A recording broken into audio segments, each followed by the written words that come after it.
Bonjour à tous, j'espère que vous allez bien. Aujourd'hui, je vous propose un petit update lecture pour vous parler de mes lectures de ces dernières semaines. Et je vous propose qu'on commence tout de suite les présentations. Je vais commencer par vous présenter un livre qui était depuis vraiment pas mal de temps dans ma pile à lire et que je pense vous connaissez parce que c'est quand même un des pilier, on va dire, de la littérature jeunesse actuelle. C'est un livre très connu. Il s'agit des Petites Reines de Clémentine Beauvais, donc celui-ci que j'ai en édition de poche au Pôle Fiction de Gallimard, je crois. Oui, c'est ça, Pôle Fiction de Gallimard Jeunesse. Alors, Les Petites Reines, c'est l'histoire de 3 collégiennes qui ont été élues boudins de leur collège. Et il se trouve qu'elles vont décider pendant l'été de prendre leur vélo et de partir pour Paris parce qu'elles ont une mission très spéciale à faire à Paris.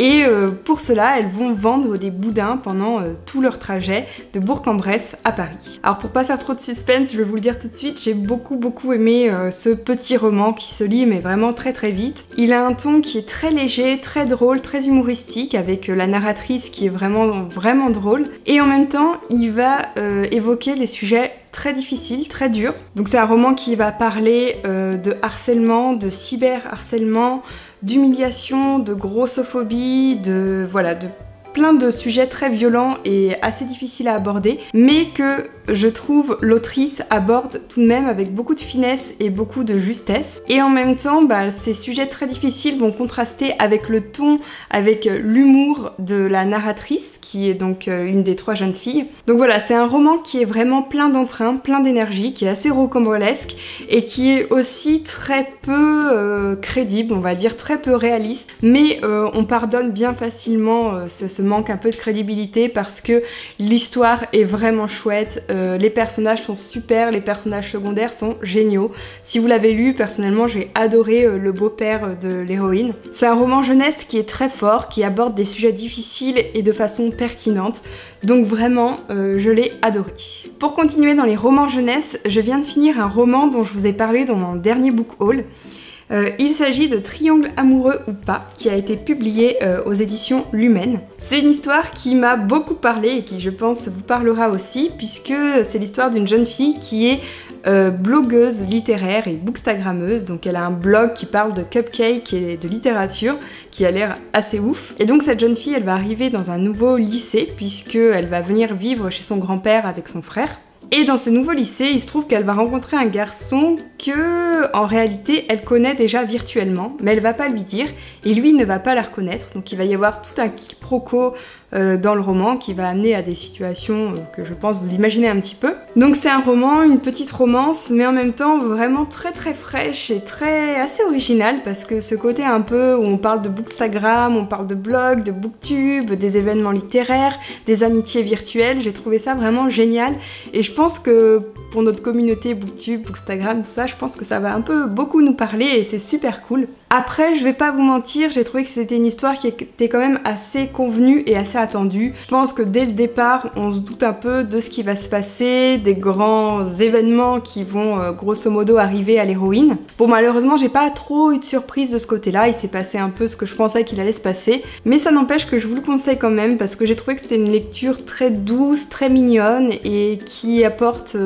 beaucoup de joie finalement, beaucoup de bons moments, même si voilà, faut vraiment pas s'attendre à un truc qui va bousculer tous les stéréotypes, qui va amener plein de trucs improbables ou qui va vous surprendre parce qu'au finalement c'est pas très surprenant, mais c'est très sympa. Un autre roman que j'ai lu récemment et que j'avais également depuis longtemps dans ma pile à lire, c'est un roman de fantasy jeunesse.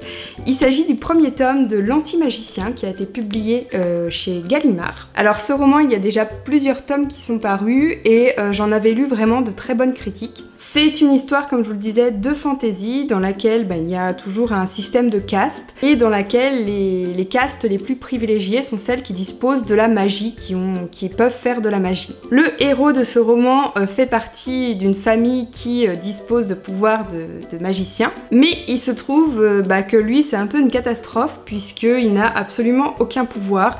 Il est obligé d'utiliser la ruse, d'utiliser la malice pour s'en sortir. Alors j'ai beaucoup aimé ce roman, j'ai trouvé qu'il avait un certain humour, une certaine légèreté qu'on retrouve assez rarement dans la fantasy qui est souvent très sérieuse Et du coup ici il y a un petit peu un côté léger qui est assez appréciable. J'ai beaucoup aimé le fait que le héros soit un anti-héros et qu'il n'ait pas un don particulier et que au contraire ce soit un peu une catastrophe ambulante. L'histoire a un rythme qui est assez effréné, il se passe beaucoup de choses dans ce premier tome et c'est cool parce que du coup on ne s'ennuie pas. Après j'ai trouvé quand même que grosso modo, certains éléments étaient assez prévisibles. On retrouve quand même quelques clichés de la fantasy classique, on va dire. Ça m'a pas spécialement dérangée, même si j'aurais aimé être un peu plus surprise. Néanmoins, globalement, je suis très positive sur ce livre. Je l'ai trouvé vraiment sympa. Il y a beaucoup d'action et un univers qui est pour l'instant assez simple, j'ai l'impression en tout cas. C'est pas très complexe, on arrive à comprendre grosso modo ce qui se passe. Même si je pense que les prochains tomes vont un peu développer tout ça, mais à voir. Pour l'instant, voilà, je suis plutôt optimiste sur ce livre. J'en ai fini avec les romans jeunesse. Maintenant, je vais vous présenter un manga, mais très rapidement parce que je vous en ai parlé dans mon dernier book haul. Il s'agit du tome 1 de Wandering Souls, j'arrive toujours pas à le dire, désolée. Donc c'est un manga qui est sorti très récemment. Le tome 2 va sortir en novembre et ce sera le dernier, donc c'est une saga en 2 tomes. C'est l'histoire d'une jeune fille qui a des pouvoirs magiques. Elle peut notamment parler aux cadavres d'animaux. Donc c'est un peu glauque, je vous l'accorde. Et elle vivait un peu recluse dans un village jusqu'au jour où elle va être chassée de ce village parce que les villageois vont se rendre compte que les pouvoirs qu'elle a sont un peu chelous quand même. Et du coup, elle va se retrouver à errer dans les bois et elle va faire une rencontre déterminante. Je ne suis pas une très grande lectrice de manga, donc je n'ai pas trop de comparaison, mais j'ai bien aimé ce manga, je l'ai trouvé très chouette, très magique en fait, très poétique quelque part. J'ai beaucoup aimé les dessins, j'ai beaucoup aimé l'humour, les traits de personnalité des personnages. Je lirai le tome 2 avec plaisir parce que je me demande comment cette histoire va finir en fait, je me demande où l'autrice va en venir. Je suis assez contente qu'il y ait une histoire complète en 2 tomes, je trouve ça intéressant et voilà, comme je vous le disais, je suis curieuse de voir comment tout ça va se développer. On va passer maintenant au roman contemporain pour un public adulte. Le premier, c'est un roman historique et policier, donc c'est un genre que j'aime plutôt bien. Il s'agit d'un roman d'Anne Perry, que vous connaissez peut-être parce que c'est une autrice assez connue. Il s'agit de Dans l'œil du cyclone, donc c'est un tome 1, ce que j'avais pas compris quand je l'ai lu la première fois, mais je m'en suis rendu compte en cours de lecture. Il s'agit d'une autrice qui a fait beaucoup de romans historiques policiers, que ce soit pour la jeunesse ou pour un public adulte. Et donc dans celui-ci, qui est une nouvelle saga, elle va parler d'une jeune femme qui s'appelle Elena. Ça se passe en 1933 et Elena est une photographe qui va un peu du jour au lendemain tomber amoureuse d'un journaliste qu'elle va suivre dans un train, sauf qu'il va se faire assassiner devant ses yeux en la chargeant d'une mission. Le journaliste va lui dire qu'il faut qu'elle se rende de toute urgence à Berlin parce qu'il y a un assassinat qui va être fait devant les yeux de tout le monde. Il s'agit d'un attentat contre un proche d'Hitler et qui va être mis sur le dos des Britanniques. Alors, j'ai un avis assez mitigé sur ce livre. Je vais commencer par ce que j'ai pas trop aimé. C'est le personnage d'Elena parce que je pense que l'autrice voulait nous montrer une femme forte qui fait les choses par elle-même. J'ai l'impression qu'elle est un peu complètement illusionnée par...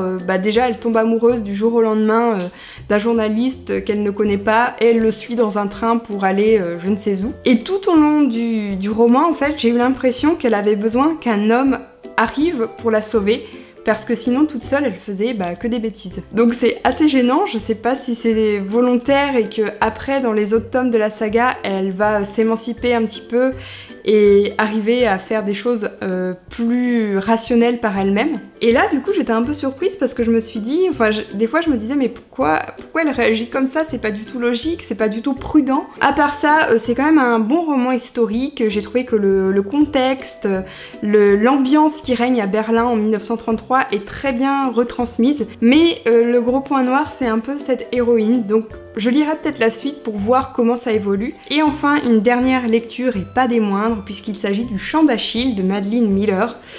C'est un roman qui parle de mythologie, qui parle d'Achille et de sa relation avec Patrocle, de leur jeunesse jusqu'à la guerre de Troie. C'est un roman qui est absolument magnifique, mais vraiment qui vaut totalement la lecture et que je vous recommande grandement. Pendant que j'y suis, de la même autrice, vous avez le roman Circé. Donc ce sont d'ailleurs de très très belles éditions. Circé qui parle donc de la magicienne Circé, je l'ai lu aussi, je l'ai adoré, je l'ai même préféré à Achille, donc celui-ci vraiment il est excellent, mais aujourd'hui je vais vous parler du chant d'Achille. Alors si vous aimez la mythologie, foncez. C'est un livre qui parle de mythologie et qui donc a une certaine violence, puisque les dieux sont violents avec les hommes et parfois il y a des situations vraiment très très dures à lire, notamment dans Circé. La pauvre Circé, parfois elle est vraiment très très malmenée. Et dans le chant d'Achille, c'est vraiment l'histoire d'une relation d'amour entre donc Achille et Patrocle. Et une relation très particulière puisque Achille c'est quelqu'un qui est brillant, qui a une aura, qui a un don qui est extrêmement fort, dont on attend énormément. Et Patrocle, c'est quelqu'un qui est très doux, qui est un peu dans l'ombre d'Achille. Et toute leur relation, tout l'amour qu'ils ont entre eux est très très bien retranscrit dans ce livre qui est très poétique, qui est très dur, qui est très beau. Et comme je vous le disais, moi j'ai encore plus préféré Circé, donc à voir par lequel je vous recommande de commencer, mais vraiment de très très bons romans. Voilà pour mes dernières lectures, donc j'espère que je vous aurai donné envie de découvrir certains de ces livres. N'hésitez pas à me dire si vous me recommandez des livres, si vous avez eu un coup de cœur dernièrement. Je vous souhaite une très bonne semaine, je vous dis à dimanche prochain pour une nouvelle vidéo et à bientôt.